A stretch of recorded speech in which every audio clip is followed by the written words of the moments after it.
إن الحمد لله نحمده ونستعينه ونستغفره ونعوذ بالله من شرور أنفسنا وسيئات أعمالنا من يهده الله فلا مضل له ومن يضلل فلا هادي له وأشهد أن لا إله إلا الله وأشهد أن محمدا عبده ورسوله أما بعد فإن خير الحديث كتاب الله وخير الهدي هدي محمد صلى الله عليه وآله وسلم وشر الأمور محدثاتها وكل محدثات بدعة وكل بدعة ضلالة وكل ضلالة في النار رب اشرح لي صدري ويسر لي أمري واحلل عقدة من لساني يفقهوا قولي ربي يسر ولا تؤسر وتمم بالخير لا حول ولا قوة إلا بالله العلي العظيم حسبنا الله ونعم الوكيل يا حي يا قيوم برحمتك أستغيث আজকে আমরা খুবই একটা ইম্পর্টেন্ট টপিক নিয়ে ডিসকাস করতে চলেছি, যেটা হচ্ছে মিউজিক।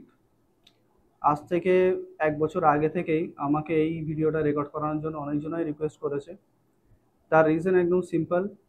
ইসলামিক আইডিওলজিতে যেই ধারণাটা আছে মিউজিককে নিয়ে, যে গান বা মিউজিক 100% হারাম, সেদিকে আমাদের যে মতামত আছে বা আমার যে মতামত আছে তার থেকে একটু আলাদা।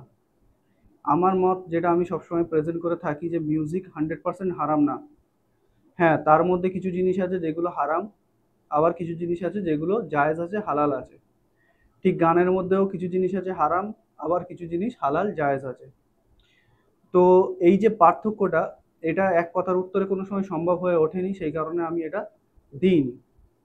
আজকে আমার মনে হলো যে এই জিনিসটাকে রেকর্ডিংয়ের মধ্যে নিয়ে চলে আসা দরকার। তার কারণ হচ্ছে এটা, আমি যতগুলো ইখতিলাফি মাসলায় কথা বলি, সেটা দাঁড়িয়ে পেশাব করা হোক বা দাঁড়িয়ে পানি খাওয়া হোক, যেমন মিউজিক একটা আছে, এটাকে নিয়ে আমি কথা বলছি, আরও এরম অনেক আমার ভিডিও আলহামদুলিল্লাহ আমার রেকর্ড আছে। এগুলো রেকর্ড করাবার উদ্দেশ্য, আমরা যেহেতু দুনিয়াদারিতে অতিরিক্ত ইনভলভ হয়ে গেছি, সেই কারণে দিনকে নিয়ে কি চলছে বা দিনের মধ্যে কি চলছে, বা আমাদের গার্নিজ এলাকায় এই জিনিসটাকে নিয়ে কি চলছে, বা আমাদের ইন্ডিয়াতে এই জিনিসটাকে নিয়ে কি চলছে, বা ওয়ার্ল্ডে ইসলামকে নিয়ে কি চলছে, সেগুলো থেকে আমরা একটুখানি গাফেল হয়ে গেছি। সেদিকে আমরা চিন্তাভাবনা কম করি। কিন্তু আল্লাহর রহমতে আমাদের যে কোশ্চেন আনসার গ্রুপ আছে, বা আমরা যেহেতু অনলাইন এসছি, ইনস্টাগ্রামে বলো, ইউটিউবে বলো, সেই কারণে আমাদের কাছে ইন্ডিয়াতে, পশ্চিমবাংলাতে বা বাইরে থেকেও আমাদের সাথে কোশ্চেন আনসারের মাধ্যমে বা মেসেজের মাধ্যমে কথাবার্তা মানুষের সঙ্গে হয়।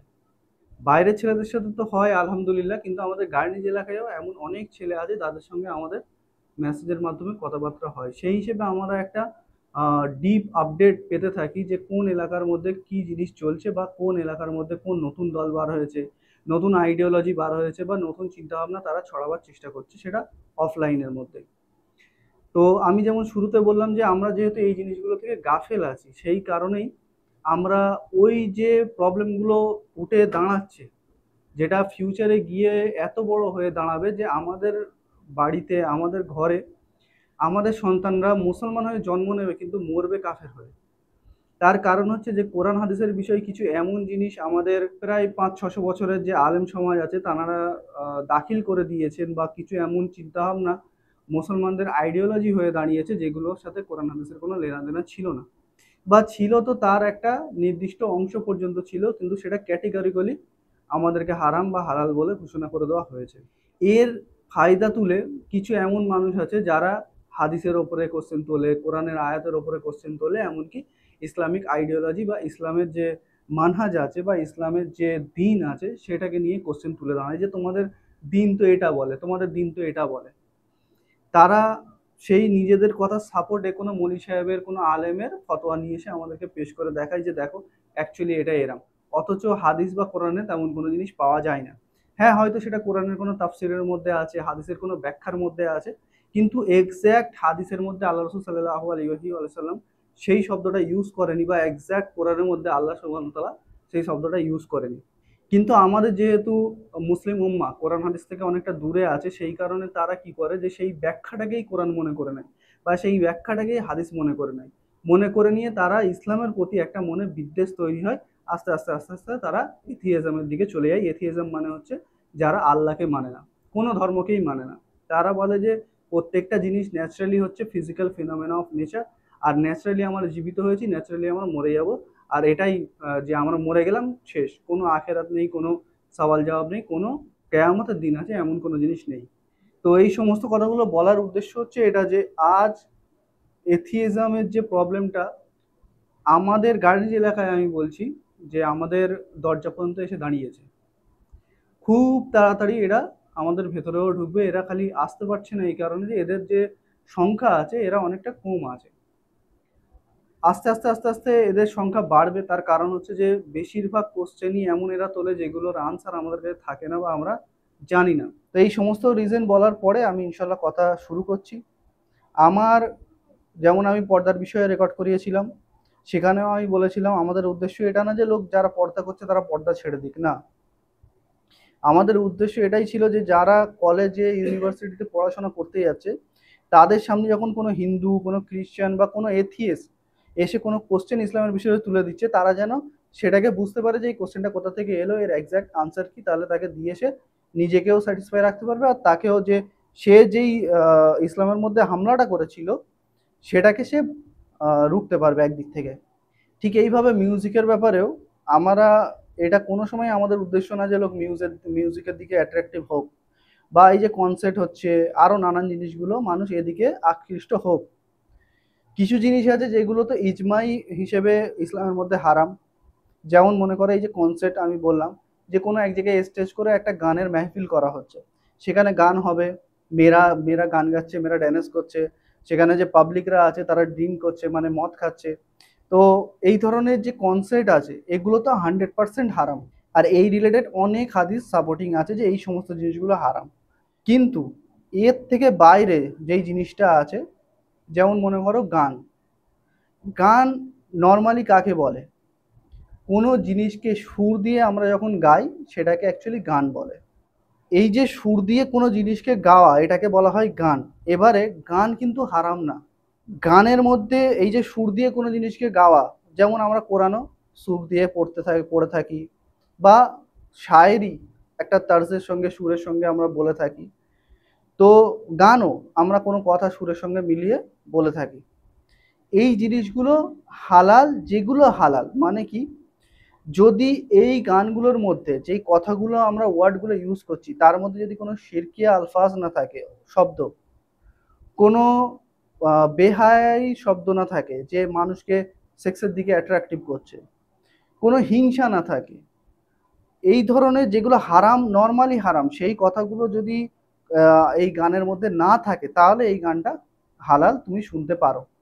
ঠিক মিউজিকের মধ্যে যদি কোনো নর্মালি মিউজিক হয়, এমন না যে তোমাকে হিংসার দিকে আকৃষ্ট করছে, বা এমন মিউজিক যে তোমার হোশ বেখেয়াল হয়ে যাচ্ছে তুমি, এমন মিউজিক, এই ধরনের মিউজিক কিন্তু হারাম। কিন্তু যেগুলো এই ধরনের না, নর্মালি মিউজিক, মানুষ শুনছে 5 মিনিট 10 মিনিট শুনলো, শোনার পরে আবার সেটাকে বন্ধ করে দিল, বা নাতের সঙ্গে কোনো হালকা ফুলকা মিউজিক হচ্ছে, ইসলামিক কোনো গানের সঙ্গে হালকা ফুলকা মিউজিক হচ্ছে, বা কোনো লেকচার হচ্ছে তার পিছনে হালকা ফুলকা মিউজিক হচ্ছে, এই ধরনের মিউজিক কিন্তু হালাল, এটা হারাম না। আমি ইনশাল্লাহ রেফারেন্স একটা পর একটা বলবো, সেখানে আমি ক্লিয়ার করব। প্রথমে কিছু জেনারেল জিনিস যেগুলো আমি হাইলাইট করে দিতে চাই, তারপরে হাদিসগুলো বললে ইনশাল্লাহ বুঝতে পারবে। তারপরে চলে এসো মিউজিকের মধ্যে যেরকম হারাম জিনিস যখন অ্যাড হয়ে গেল তখন মিউজিকটাও হারাম ক্যাটাগরিতে চলে গেল। আমি বলে দিলাম যে কোন ধরনের মিউজিক হারাম। তাহলে আমরা এখান থেকে কি বুঝতে পারলাম যে মিউজিক আর গান এরগুলোর মধ্যে হারামও জিনিস আছে, হালালও জিনিস আছে। ক্যাটেগরিক্যালি যদি আমরা বলে দিই যে এটা সম্পূর্ণ হারাম, তাহলে আমি যেরকম শুরুতে বললাম এর ওপরে যখন হামলা হবে তখন কিন্তু আমরা সেটাকে রক্ষা করতে পারবো না। তবে আর একটা জিনিস আমি বলে রাখি, অনেক মজলিস এরাম আছে যারা দেখবে এই যে কাবালি টাইপের একটা জিনিস হয় মজলিসে, তো আমি সেটার ব্যাখ্যা দিলাম না, শুধু বলে দিলাম যে কাবালি টাইপের কিছু একটা হয় আমাদের সমাজের মধ্যে স্টেজ করে, সেটা কিন্তু ইসলামে কোনো রকম প্রযোজ্য না। তার কারণ সেখানে যেই গানগুলো গাওয়া হয়, শিরকিয়া কথা বলা হয়, আল্লাহর সঙ্গে শরিক করা হয়, আল্লাহ রসুলের বিষয়ে নানান কথা বলা হয়, এমন শান আল্লাহ রসুলের বর্ণনা করা হয় যার বিষয়ে আল্লাহ রসুল মানা করে গেছে যে আমার তারিফ করতে গিয়ে বাড়াবাড়ি করবে না। যেইভাবে ঈসা ইবনে মারিয়ামের তারিফ করতে গিয়ে খ্রিস্টানরা বাড়াবাড়ি করেছে, একসময় তাকে খোদা বানিয়ে নিয়েছে। তো আল্লাহ রসুল বলছে আমি আল্লাহর বান্দা ও রসুল, আমাকে আল্লাহর বান্দা ও রসুলই মানবে। তো এই ধরনের যে কাবালি টাইপের যেগুলো হয়, অতিরিক্ত লাউড মিউজিক সেখানে বাজে মাইকে, আর কিছু এমন মানুষ আছে যাদের সঙ্গে দিনের কোনো লেনাদেনা নেই, পান পাড়া চিবোতে চিবোতে, পান খেতে খেতে এসবগুলো হয়। কেউ টাকা ওড়ায়, কেউ নানান জিনিসগুলো আপনারা ইনশাল্লাহ জানেন। তো সেই ধরনের জিনিসের কিন্তু আমি কথাও এখানে বলছি না, সেগুলো অটোমেটিক্যালি হারাম ক্যাটাগরিতে পড়ছে, সেগুলো না যায়, সেগুলোকে আমরা সাপোর্ট করছি না। যেই জিনিসগুলোকে আমরা বলছি হালাল, সেই জিনিসগুলো কি এবারে ইনশাল্লাহ আমি হাদিসের মধ্যে আসছি। আর আস্তে আস্তে জিনিসগুলো আমি হাদিসগুলো পড়বো, রেফারেন্সগুলো সামনে আপনাদের রাখবো, আর জিনিসটাকে আমি ইনশাল্লাহ ক্লিয়ার করে বোঝাবার চেষ্টা করব। যে আমরা এই বিষয়ে ভিডিও রেকর্ড করাচ্ছি মানে এই না যে আমরা বলছি যে যারা শোনো না তারা এইগুলোকে শোনো, তারা গান শোনো, তারা নাচ শোনো, বা তারা আরো নানান জিনিসগুলো শোনো না। আমি বলতে চাচ্ছি যারা মনে করছো যে এগুলো শোনা যাবে কি যাবে না, তাদের জন্য জাস্ট এটাকে হাইলাইট করা। যদি এগুলোকে অ্যাভয়েড করতে পারো এটা সব থেকে ভালো, তাহলে এটাকে অ্যাভয়েড করো। কিন্তু হ্যাঁ, যে শুনছে তাকে আমরা হারামের ফতোয়া লাগাবো না, তাকে আমরা খারাপ নজরে দেখবো না। আশা করি কনসেপ্টটা যেটা বোঝাবার চেষ্টা করলাম আপনারা বুঝতে পেরেছেন। এবারে আসুন হাদিসের দিকে। সর্বপ্রথম হাদিস মুসলিম শরীফ 1948 নম্বর হাদিস। আয়েশা রাদিয়াল্লাহু আনহা থেকে বর্ণিত, তিনি বলেন, আবু বকর আইয়ামে তাশরিকের দিনে আয়েশা রাদিয়াল্লাহু আনহা আলাইহিস সালামের নিকট গিয়ে দেখেন যে তার কাছে দুটি বালিকা গান করছে এবং দফ বাজাচ্ছে। মানে গান করা, আমি কি বললাম যে সুর দিয়ে কোনো জিনিসকে গাওয়া, দফ মানে ঢোল টাইপের যেটা হয় সেটা বাজাচ্ছে। তবে এর একদিকে কাপড় থাকে আর একদিকে কাপড় থাকে না, ঢোল যেটা থাকে তার দুদিকেই কাপড় থাকে। আর রসুল্লাহ সাল্লাহু আলী আসাল্লাম চাদর দিয়ে মাথা ঢাকা অবস্থায় ছিলেন, মানে আল্লাহ রসুলের সামনে এই অ্যাক্টিভিটিটা হচ্ছিল। আবু বকর এটা দেখে মেয়েগুলোকে রাগারাগি করলেন। তখন আল্লাহ রসুল তার চেহারা থেকে কাপড় সরিয়ে বললেন, হে আবু বকর, এদেরকে ছেড়ে দাও, এই দিনগুলো ঈদের দিন, মানে খুশির দিন। এই হাদিস থেকে আমরা যেটা বুঝতে পারি যে খুশির দিনেতে যদি হালকা ফুলকা গান মানুষ গেয়ে থাকে খুশিতে, বা কোনো রকমের মিউজিক হালকা ফুলকা ইউজ করে থাকে, তাহলে সেগুলো কিন্তু হারাম না। তারপরে হাদিস আছে বুখারিতে, রুবাই বিনতে মুয়াব্বিস ইবনু আফরা রাদিয়াল্লাহু তাআলা আনহু হতে বর্ণিত, তিনি বলেন, আমার বাসর রাতের পরের দিন আল্লাহ রসুল এলেন এবং আমার বিছানায় ওপরে বসলেন। সে সময় আমাদের ছোট মেয়েরা দব বাজাচ্ছিল এবং বদরের যুদ্ধে শাহাদাত প্রাপ্ত আমার বাপ চাচাদের শোক গাথা গাচ্ছিল। তাদের একজন বলে বসলো, আমাদের মধ্যে এমন নবী আছে যিনি আগামী দিনের কথা জানেন। তখন আল্লাহ রসুল তাকে টুকলেন এবং বাধা দিয়ে বললেন, যা আগে বলছিলে তাই বলো, এটাকে বলো না। তাহলে এই হাদিস থেকে আমরা আরো একটা জিনিস যেটা জানতে পারলাম, যে গানটা গাচ্ছিল বা দব বাজাচ্ছিল এটা তো আলাদা আলাদা জিনিস। তবে আল্লাহর রসুলের নামে কোনো জিনিস বাড়াবাড়ি করে বলা এটা জায়েজ না। যেটা আমি ওই যে কাবালির কথা বললাম আগে, যে আল্লাহ রসুলের নামে এমন কোনো তারিফ করা যেটা আল্লাহ রসুলের ফজিলতের মধ্যে পড়ে না। তারপরের হাদিস বুখারিতে আছে, আম্মা আয়েশা হতে বর্ণিত, তিনি বলেন, কোনো এক আনসারীর জন্য এক মহিলাকে বিয়ের কনে হিসেবে সাজানো হলো। আল্লাহ রসুল বললেন, হে আয়েশা, এতে আনন্দ ফুর্তির ব্যবস্থা করনি? আনসারগণ এসব আনন্দ ফুর্তি পছন্দ করে। মানে যে গান গাওয়া বা ঢোল বাজানো বা তাবলা বাজানো, যেগুলো আরবের একটা ট্রেডিশনাল ছিল, সেগুলোর কথা আল্লাহ রসুল বলছিলেন। এর পরের হাদিস হচ্ছে সুনান নাসাই 3386 নম্বর হাদিস। আমির ইবনু সাদ বলেন, এক বিবাহ মজলিসে আমি কুরজা ইবনু কাব এবং আবু মাসুদ আনসারির নিকট গেলাম। হঠাৎ দেখা গেল ছোট ছোট বালিকারা গান গাচ্ছে। আমি বললাম, আপনারা উভয় আল্লাহ রসুলের বদরি সাহাবি, অথচ আপনাদের সামনে এমন করা হচ্ছে? তারা বললেন, যদি ইচ্ছা হয় আমাদের সঙ্গে বসে শোনো, আর যদি চাও চলে যাও। আমাদেরকে বিবাহে আমোদ ফুর্তি করার অনুমতি দেওয়া হয়েছে। এটাও যেমন দেখলে যে বিবাহতে বিয়ের যে অনুষ্ঠান হয় সেখানের মধ্যে এসবগুলো সাহাবাদের সামনেই হচ্ছিল। তো এখান থেকে আরেকটা জিনিস আমরা যেটা বুঝতে পারি, যে সাহাবাদের মধ্যেই এমন দল ছিল যারা এই জিনিসটাকে খারাপ মনে করতেন, আবার কিছু দল ছিলেন যারা এই জিনিসটাকে পছন্দ করতেন।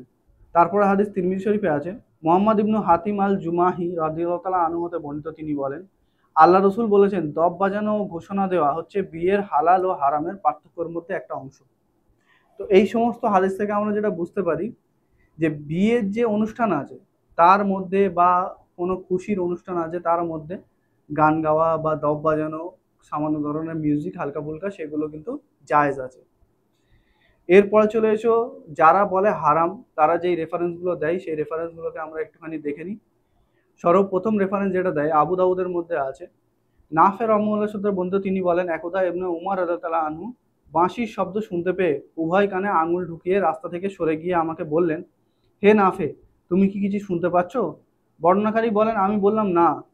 তারপর তিনি কান থেকে হাত তুলে বললেন, আমি আল্লাহ রসুলের সঙ্গে ছিলাম, তখন তিনি এ ধরনের শব্দ শুনে এরূপ করেছিলেন। এই হাদিস থেকে বাঁশির শব্দকে হারাম বলা যাবে না। তার কারণ হচ্ছে এই, যে আল্লাহ রসুল কেন কানের মধ্যে হাত দিয়েছিলেন? এটার কিন্তু কোনো কারণ আমরা জানতে পারলাম না। ইবনু উমর করেছিল এই কারণ যে আল্লাহ রসুল করেছিল। পয়েন্ট যেটা এখান থেকে হাইলাইট হচ্ছে সেটা হচ্ছে এই যে ইবনু উমর যখন আল্লাহ রসুলের সঙ্গে ছিলেন, আল্লাহ রসুল কিন্তু ইবনু উমরকে এই আমলটা করতে বলেননি। বা ইবনু উমরের সঙ্গে যখন নাফের আমলে ছিলেন, ইবনু উমর রাদিয়াল্লাহু আনহু কিন্তু নাফের আমলাকে এই আমলটা করতে বলেননি। তার মানে কি, ওনারা নিজেরা এটাকে পছন্দ করতেন না, কিন্তু কেউ যদি শুনছে সেটা নিয়ে ওনারা চিন্তাবোধ করতেন না। তার কারণ হচ্ছে এই যে যদি নবীর সামনে কোনো হারাম কাজ করা হয়, নবীর ওপরে এটা ফরজ যে তিনি এটাকে মানা করে দেবেন বা বলে দেবেন যে এটা হারাম কাজ করা হচ্ছে। যদি আল্লাহ রসুল বলছেন না, তার মানে সেটা তুমি চাইলে করতে পারো, না চাইলে নাও করতে পারো। সেকেন্ড রেফারেন্স, বুখারী শরীফ 5590 নম্বর হাদিস। আব্দুর রহমান ইবনু গানাম আশআরী রাহমাহুল্লাহ হতে বর্ণিত, তিনি বলেন, আমার নিকট আবু আমির কিংবা আবু মালিক আশআরী বর্ণনা করেছেন, আল্লাহর কসম তিনি আমার কাছে মিথ্যা কথা বলেননি। তিনি আল্লাহ রসুলকে বলতে শুনেছিলেন, আমার উম্মতের মধ্যে অবশ্যই এমন কতগুলো দলের সৃষ্টি হবে যারা ব্যভিচার, রেশমের কাপড়, মদ ও বাদ্যযন্ত্রকে হালাল মনে করবে। এই হাদিসটা একমাত্র আমার যতগুলো হাদিস আমি শুনেছি বা পড়েছি তার মধ্যে সব থেকে স্ট্রং দলিল আমার এটাই মনে হয় যে বাদ্যযন্ত্রকে হারাম করা। এখানে কিন্তু গানের কথা উল্লেখ করা হয়নি। পয়েন্টটা নোট করবে যে এই হাদিসের মধ্যে কিন্তু গানের কথা বলা হয়নি, বাদ্যযন্ত্রের কথা বলা হয়েছে। বাদ্যযন্ত্রের ডেফিনেশনটা কি? যদি বাদ্যযন্ত্রের ডেফিনেশন তুমি খুঁজতে যাও, যে কোনো জিনিস থেকে যখন সাউন্ড উৎপন্ন হয় সেটাকেই বাদ্যযন্ত্র বলে। যেমন যদি আমাদের ফোনে কোনো রিংটন হচ্ছে, সেটাও এক ধরনের বাদ্যযন্ত্র। আমরা যে গাড়ি চালাচ্ছি সেখান থেকে যদি কোনো সাউন্ড ক্রিয়েট হচ্ছে, সেটাও একটা বাদ্যযন্ত্র। বা যে কোনো জিনিস থেকে সাউন্ড যখন ক্রিয়েট হচ্ছে সেটাই এক ধরনের মিউজিক বা বাদ্যযন্ত্র। এবারে এই যে বাদ্যযন্ত্রটাকে একটা স্পেসিফিক ফ্রিকোয়েন্সির মধ্যে নিয়ে আসা হয়, তারপরে সেটা একটা স্পেশাল মিউজিক হয়ে দাঁড়ায়, যেটাকে আমরা মিউজিক হিসেবে শুনি বা ফিল করি। নর্মালি কিন্তু গাড়ির সাউন্ডকে তুমি শুনলে তোমার মিউজিক মনে হবে না। নর্মালি তুমি যদি দরজা দড়াম করে দিলে এটাকে কিন্তু তোমার মিউজিক মনে হবে না। বা কুকারের সিটি বা আরও নানান জিনিসগুলো, বা সাইকেলের বেল, কিন্তু এটাকে একটা ফ্রিকোয়েন্সির সঙ্গে যদি সেট করা যায় তাহলে এটা একটা মিউজিক হয়ে আমাদের সামনে দাঁড়াবে, যেটা আমরা কোনো গানের সঙ্গে ইউজ করতে আমরা সবসময় দেখা পাই। তারপরে আরও একটা জিনিস এর মধ্যে যেটা আছে যে রেশমের কাপড়, রেশমের কাপড়ের কথা এখানে যেটা বলা হয়েছে, রেশমের কাপড় কিন্তু সম্পূর্ণ হারাম না। অন্য হাদিসের মধ্যে যেটা আসে উমর রাদিয়াল্লাহু আনহু থেকে, যে আল্লাহ রসুল 4 আঙুল পর্যন্ত রেশম ছেলেদের জন্য হালাল করেছেন, আর মেয়েদের জন্য রেশম সম্পূর্ণই হালাল, তার জন্য কোনো মানা নেই।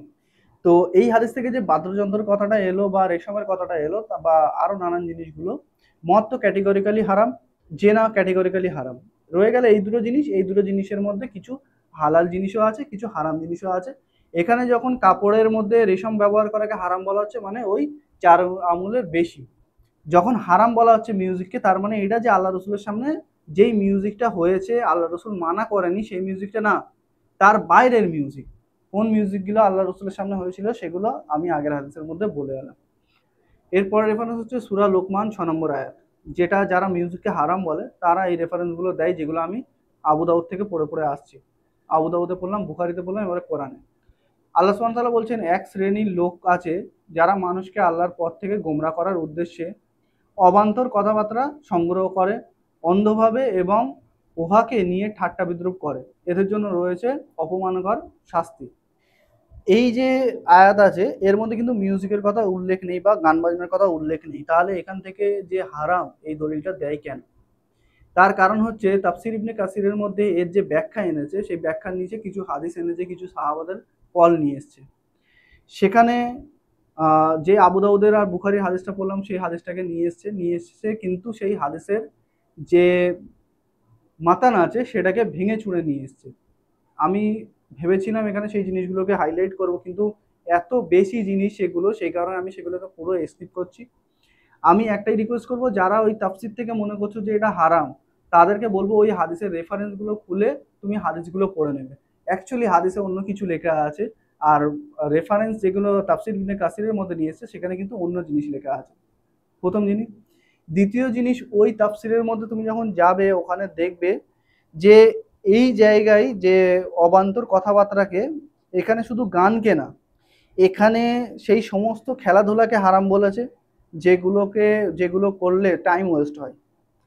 সেই সমস্ত খেলাধুলা, যেটা ঘরে বসে হোক বা বিনা ঘরে বসে হোক, মাঠে গিয়ে হোক, যেখানেই হোক, তো পয়েন্ট আমি যেটা বোঝাতে চাচ্ছি সেটা হচ্ছে এটা, যে আমাদের প্রথম 300 বছরের যে আলেমরা ছিলেন, তারপরে যখন এই জিনিসটা বাড়তে থাকে, আলেমদের সংখ্যা বাড়তে থাকে, 400 500 হিজরি 600 হিজরি, এনাদের যখন তাফসির পড়বে বা ব্যাখ্যা পড়বে বা কোনো বিষয় নিয়ে আলোচনা দেখবে, তখন দেখবে এনারা অনেক এক্সট্রিম লেভেলে চলে যায়। কেমন এক্সট্রিম লেভেল? ছোট ছোট জিনিসগুলোকে তুলে ধরে, বলে এটা হারাম, এটা হারাম, এটা হারাম, এটা হারাম, অথচ কোরআন হাদিসের মধ্যে তার এক্সাক্ট কোনো জিনিস পাওয়া যায় না। আমি একটা জিনিস যেটা বলতে চাই, যে যদি এই সমস্ত জিনিসকে হারাম হালালের ক্যাটাগরিতে নিয়ে আসা হতো, তাহলে আল্লাহ কোরআনে সেই জিনিসটাকে বলা প্রয়োজন মনে করতেন, বা আল্লাহ রসুল হাদিসের মধ্যে সেই জিনিসগুলোকে বলা প্রয়োজন মনে করতেন। কিন্তু আনফর্চুনেটলি আমাদের পৃথিবীতে আমরা ওটা বসা করছি যেই সময়ে এত কিছু আছে, এগুলোকে হারাম হালালে ডিফাইন করা সম্ভবই না। তো যখন কোনো জিনিস আল্লাহ কমপ্লিটলি সেটাকে করে দিয়ে যায়নি, বা আল্লাহ রসুল সেটাকে কমপ্লিট করেনি, আমরা কেন এত আগে বেড়ে বলতে যাই? আমাদের কি দায় পড়ে গেছে যে আমরা প্রত্যেকটা জিনিসকে হারাম হালালের ক্যাটাগরিতে নিয়ে আসবো? আমরা যদি কেউ আমাকে জিজ্ঞেস করে যে এই জিনিসটা কি, এই জিনিসটা কি হারাম না হালাল, আমি তাদেরকে এটাই বলতে পারবো যে হ্যাঁ, আমার মনে হয় যে এই জিনিসটা এইরাম, জায়েজ বা না জায়েজ। এই যে ফতোয়া দেওয়ার যে ব্যাপারটা এসে গেছে, অনেকজনা বলে যে তুমি ফতোয়া দাও, আমাকে বলে যে তুমি ফতোয়া দাও, বা অনেক আলেমরা আছে যারা ফতোয়া দেয়। ফতোয়া আমি যেটা বুঝেছি, আমার এটা ইন্ডিভিজুয়াল রায়, আলাদা অন্য কোনো রায় আপনাদের হতে পারে। ফতোয়া অ্যাকচুয়ালি বলে কাকে? কোনো জিনিসকে এক্স্যাক্ট বলে দেওয়া যে এই জিনিসটা হারাম আর এই জিনিসটা হালাল, যেটা কোরআন আর হাদিসের মধ্যে আল্লাহ রসুল বলেন, সেটাকে বলা হয় ফতোয়া। তার কারণ হচ্ছে, যেমন আল্লাহ বা আল্লাহ রসুল কোরআন হাদিসের মধ্যে কোনো জিনিস স্পষ্ট বলে গেছে, সেটাই যদি তুমি বলছো, সেটা কিন্তু ফতোয়া হচ্ছে না। কিন্তু তার বাইরে তুমি ইস্তেহাত করে যখন কোনো ফতোয়া বলছো যে এটাই সঠিক, তখন হচ্ছে ফতোয়া। তো আমি মনে করি এই অধিকারটা কাউয়ের নেই। এই অধিকারটা একমাত্র আল্লাহ ছিল, আল্লাহ রসুলের ছিল। আল্লাহ রসুলের যাওয়ার পরে কোনো সাহাবারও এটা অধিকার ছিল না যে কোনো জিনিসকে এক্সাক্ট হারাম বলে দেবে। হ্যাঁ, এটা তার ইজতিহাদি রায় হতে পারে। তো আমি আবারও বলবো যে কোনো আলেমের যদি ফতোয়া তুমি ফলো করছো, সেটা মনে রাখবে যে সেটা একটা আলেমের রায়। সেটা যতই বড় আলেমের ফতোয়া হোক না কেন, সেটা কোরআন আর হাদিস না, সেটা আল্লাহর বা আল্লাহ রসুলের কথা না, একটা ইন্ডিভিজুয়াল মানুষের রায়। তার সাথে যখন কেউ ইখতলাফ করছে, সেটাও মনে করবে যে একটা ইন্ডিভিজুয়াল মানুষ ইখতলাফ করছে। তুমি রেফারেন্সের ভিত্তিতে দেখবে কারটা ঠিক কারটা ভুল। কারণ যদি রেফারেন্স এতই স্ট্রং হতো, তাহলে আল্লাহ বা আল্লাহ রসুল বলে গেছে, এটা কমপ্লিট হয়ে যেত, আলাদা কোনো মানুষকে আমাদেরকে ফলো করতে হতো না। তো এই আয়াতের ব্যাখ্যায় যখন তোমরা পড়বে, তখন এই জিনিসগুলো তুমি বুঝতে পারবে যে আমি এগুলো কেন বলছি। তার কারণই হচ্ছে যে দিনের মধ্যে যেভাবে বাড়াবাড়ি করা হয়েছে এই সমস্ত ছোটখাটো জিনিসগুলোকে নিয়ে, যে প্রত্যেকটা জিনিসকে হারাম হালাল করে আমরা ফতোয়া দিয়ে বাড়াইছি, অথচ সেই জিনিসটা কোরআন আর হাদিসের মধ্যে আল্লাহ বা আল্লাহ রসুল কিন্তু বলেন। এরপরের আয়াত হচ্ছে সূরা বাকরা 2 নম্বর সূরা 779 নম্বর আয়াত। আল্লাহ কোরআনের মধ্যে বলছে, সুতরাং ধ্বংস তাদের জন্য যারা নিজের হাতে কিতাব লেখে, তারপর বলে এটি আল্লাহর পক্ষ থেকে, যাতে তা তুচ্ছ মূল্যে বিক্রি করতে পারে। সুতরাং তাদের হাত যা লিখেছে তার পরিণামে তাদের ধ্বংস, আর তারা যা উপার্জন করেছে তার কারণেও তাদের ধ্বংস। কোনো প্রয়োজন নেই আমার ভাই, কোনো প্রয়োজন নেই আমাদেরকে এত এক্সট্রিম হওয়ার। যেই জিনিসটা আল্লাহ রসুল কোরআন হাদিসের মধ্যে বলেনি, সেই জিনিসটাকে আমরা ওইভাবেই নেব, ইস্তেহাদি রায় হিসেবেই নেব। সেটাকে আমরা এক্স্যাক্ট হারাম বা হালাল মধ্যে কোনো সময়ই ধরতে পারবো না। আশা করি আমি বোঝাতে পারলাম। এর পরের হাদিস হচ্ছে বুখারী 69 নম্বর হাদিস। আনাস রাদিয়াল্লাহু আনহু থেকে বর্ণিত, তিনি বলেন, আল্লাহ রসুল বলেছেন, তোমরা সহজ পন্থা অবলম্বন করো, কঠিন পন্থা অবলম্বন করো না। মানুষকে সুসংবাদ দাও, বিরক্তি সৃষ্টি করো না। তো আমি যেই সমস্ত কথাগুলো বললাম তার রেফারেন্স এই হাদিসটা, যাতে আমরা বুঝতে পারি। এরপরে যেটা রেফারেন্স দেওয়া হয় কোরআনের মধ্যে, সূরা আশ-শুআরা 26 নম্বর সূরা 224, 25, 26 নম্বর আয়াত। আল্লাহ সুবহানাহু ওয়া তাআলা বলছে, বিভ্রান্ত লোকেরাই কবিদের অনুসরণ করেন। মানে কবি মানে কবিতা বা গান ধরতে পারো, যে সুর দিয়ে বা একটার সঙ্গে একটা কথা কনটেক্সে মিলিয়ে তারা যেটা বর্ণনা করে। তুমি কি দেখো না যে তারা প্রতি ময়দানে উদ্ভ্রান্তের মতো ফেরে এবং এমন কথা বলে যা তারা করে না। এমন অনেক শায়রি আছে যার সঙ্গে দেখবে কোরআন হাদিসের কোনো লেনাদেনা নেই, সায়েন্সের কোনো লেনাদেনা নেই, ইললজিক্যাল কথা। এই যেমন মনে করো, আমি তোমার জন্য চাঁদ নিয়ে চলে আসবো, সূর্য নিয়ে চলে আসবো, সূর্যকে তোমার সামনে ঝুঁকিয়ে দেবো, পৃথিবীতে তোমার জন্য এই করে দেবো, তাই করে দেবো, তাই করে দেবো। এই ধরনের যে কথাবার্তা আছে, এগুলোর কোনো দাম নেই। আল্লাহ সুবহানাহু ওয়া তাআলা তাদেরকেই কন্ডেম করছে। কিন্তু আর একটা জিনিস এখানে যেটা বোঝার আছে, আমি যেরকম বললাম যে এই জিনিসগুলো তো হারাম, কিন্তু এর সঙ্গে হালালও জিনিস আছে। তুমি আল্লাহর যদি শান বর্ণনা করছো কবির মাধ্যমে, গানের মাধ্যমে, সেটা হালাল। তুমি যদি আল্লাহ রসুলের স্পষ্ট ফজিলত বর্ণনা করছো, যেগুলো আল্লাহ রসুলের জন্য দিয়েছেন, সেগুলো হালাল।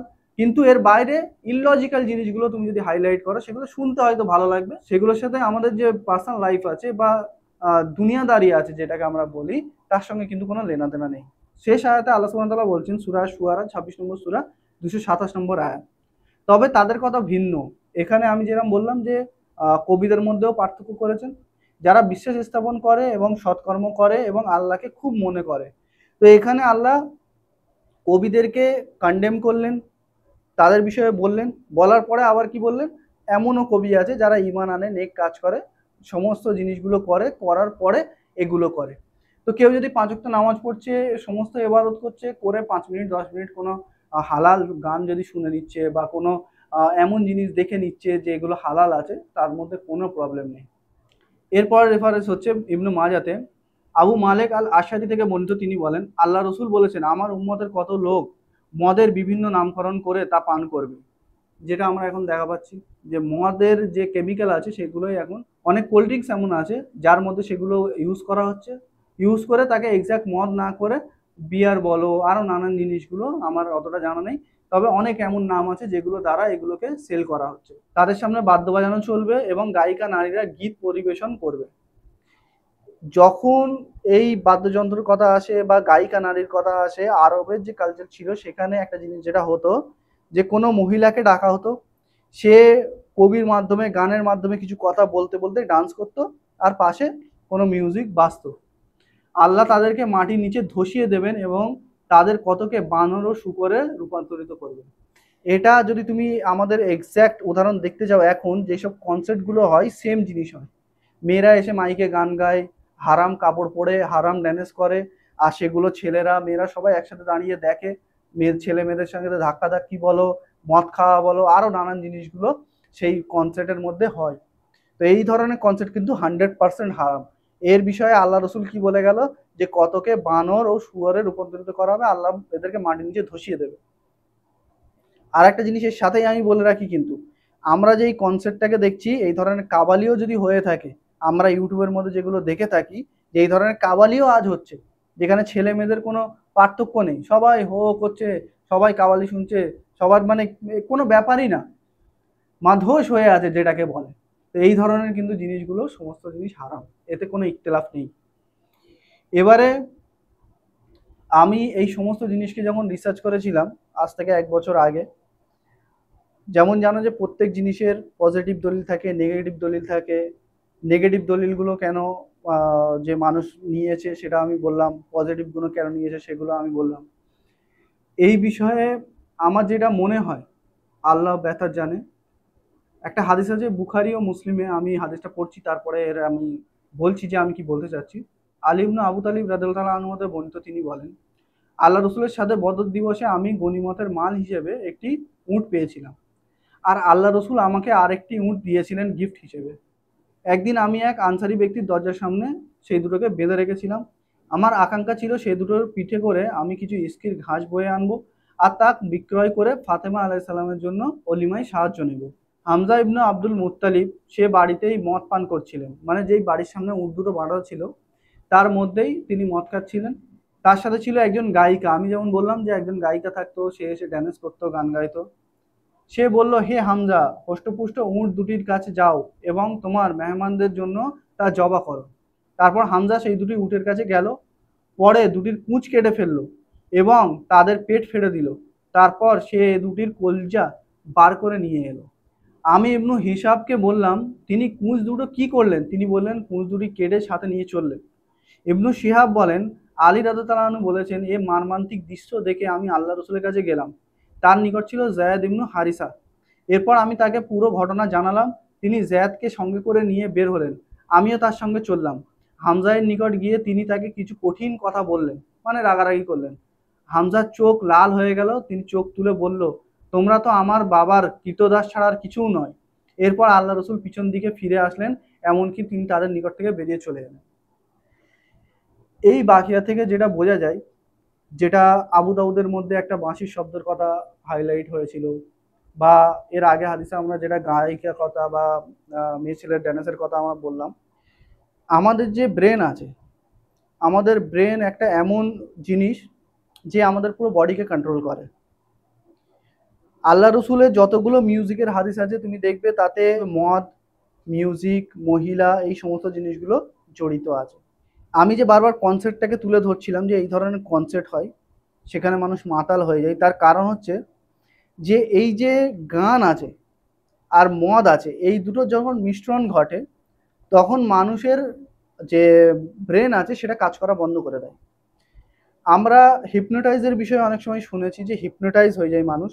একটা মানুষ হিপনোটাইজ হয়ে যাওয়ার পরে তাকে যা বলে সে তাই করে। তো এই যে ফ্রিকোয়েন্সি আছে মিউজিকের সঙ্গে মদের সঙ্গে মিলে যে জিনিসটা তৈরি হয় সেটা মানুষকে মানুষ রাখে না, জানোয়ার করে দেয়। তখন তার দ্বারা মানুষ যে কোনো কাজ করাতে পারে।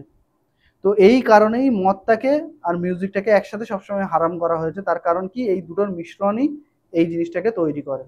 আর যতগুলো হাদিস আমি যেগুলো বললাম, এমন অনেক হাদিস আছে যেগুলো আমি বর্ণনা করিনি, সেখানে এই সেম জিনিস আছে যে মদ, মেয়েদের নাচ, গায়িকা, এই সমস্ত জিনিসগুলোকে মিশ্রণ করে আল্লাহ রসুল বারবার এদের বিষয়ে আযাবের কথা বলে দিয়ে গেছেন।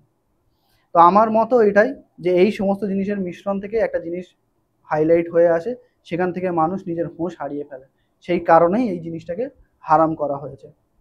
তো আমার মনে হয় আমি নিজের মুকদ্দমাটা পুরো আপনাদের সঙ্গে সামনে রাখতে পারলাম। আমি যেরকম শুরুতে বলেছি, যারা মিউজিক শোনো না, আমি বলছি না যে তারা শোনো, তবে যারা শুনছে তাদের উপরে হারামের ফতোয়া লাগাও না। যেই জিনিসগুলো আমি স্পষ্টভাবে হাইলাইট করলাম কোরআনে বা হাদিসের মধ্যে, সেগুলোকে তুমি তাদেরকে নসিহত করতে পারো যে এই জিনিসগুলো থেকে বার হয়ে এসো। আমি আমার অনেক ভিডিওতে ব্রেনের বিষয়ে আলোচনা করেছি। ব্রেন এমন একটা জিনিস, আমরা খুশি হই, দুঃখ হই, ব্রেন থেকে একটা ডোপামিন রিলিজ হয় সেই জিনিসটাকে অনুভব করানোর জন্য। কোনো জিনিস যখন আমরা প্রথমবার অনুভব করি, সেই অনুভবটাকে আমাদের শরীর ফিল করার জন্য আমাদের ব্রেন একটা ডোপামিন রিলিজ করে একটা পরিমাণ পর্যন্ত, যাতে কি আমাদের শরীর সেটাকে ফিল করতে পারে, সেটা খুশি হোক, দুঃখ হোক, আরও নানান জিনিসগুলো। কিন্তু সেটা যখন সেকেন্ড টাইম হয়, সেই ডোপামিনটা যতটা লেভেল পর্যন্ত দিলে আমাদের শরীর বুঝতে পারতো, তার থেকে বেশি দেয়, যাতে কি আমাদের শরীর রিয়্যাক্ট করে। তো এইভাবে যখন মানুষ এই মদ বলো, মিউজিক বলো, বা মেয়েদের সঙ্গে মেলামেশা বলো, ওটা বসা বলো, এই সমস্ত জিনিসগুলো মানুষ করতে থাকে, এই জিনিসটা আমাদের ব্রেন ডোপামিনের যে মাত্রা আছে সেটাকে বাড়াতে থাকে, বাড়াতে বাড়াতে বাড়াতে তখন কি হয়, যেই নর্মাল পজিশনে মানুষ এক্সাইটেড হয়ে যায়, খুশি হয়ে যায়, দুঃখ হয়ে যায়, সেটা কিন্তু আর সেই মানুষটা অনুভব করতে পারে না।